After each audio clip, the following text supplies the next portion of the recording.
London Tribunal Uyg'ur uchun cho'ng bir ish bo'lgan bo'lsa-mu, biz bir ishga diqqat qilishimiz kerak.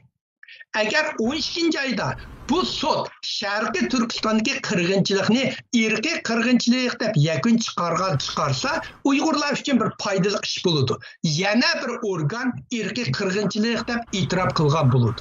Chunki Amerika yetakchiligidagi 7 davlat buni irqiy qirg'inchilik deb e'tirof qilib bo'ldi. Agar madaniyat qirg'inchilik deb yakun chiqarsa, sota madaniyat qirg'inchilik yakun chiqarsa, Uyg'urlarga bo'lgan cho'ng zarba bo'ladi. Xitoy uchun cho'ng g'alaba bo'ladi.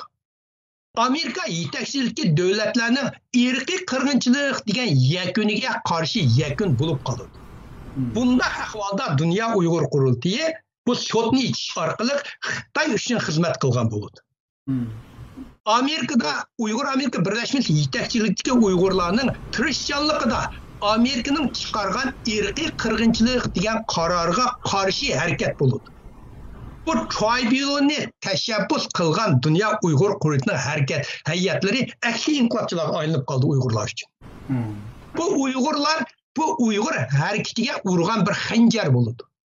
Her bir Uyg'ur, London Uyg'ur Tribunal Sharqiy Turkistondagi qirg'inchilikni irqiy qirg'inchilik deb yakun chiqarishga duo qilayli. Dunyo Uyg'ur qurultiyi bunga nayt diqqat qilish kerak va bizga ziyonliq bizga ziyonliq yakun chiqarib qilishning oldini olish kerak. Hozir bu biz olamning oldida qoldik. Doğru mu? Eğer irqiy qirg'inchilikda ish bo'lmasa bizga ziyonliq yo'q. Yan bir organ dedi, doğru mu? Masalan, yan bir organ desin, bir mich desin, bir chirkov desin, aşağıyalar chiq buni irqiy qirg'inchilik qanchalik chiq tashkilotlar desa, organlar desa, bu bizga foydasi bor, ziyoni yo'q. Agar bular uni qilmay madaniyat qirg'inchilik deb qolsa, bu vaqtda bu intayin bir Uyg'urlar uchun bir cho'ng ziyonliq bo'ladi. Bununla Dunyo Uyg'ur qurultiyi mo'ljallayotganda ularning strategiyachilari bor. Mushlarni strategiyasiga tuzmadimi uqmayman.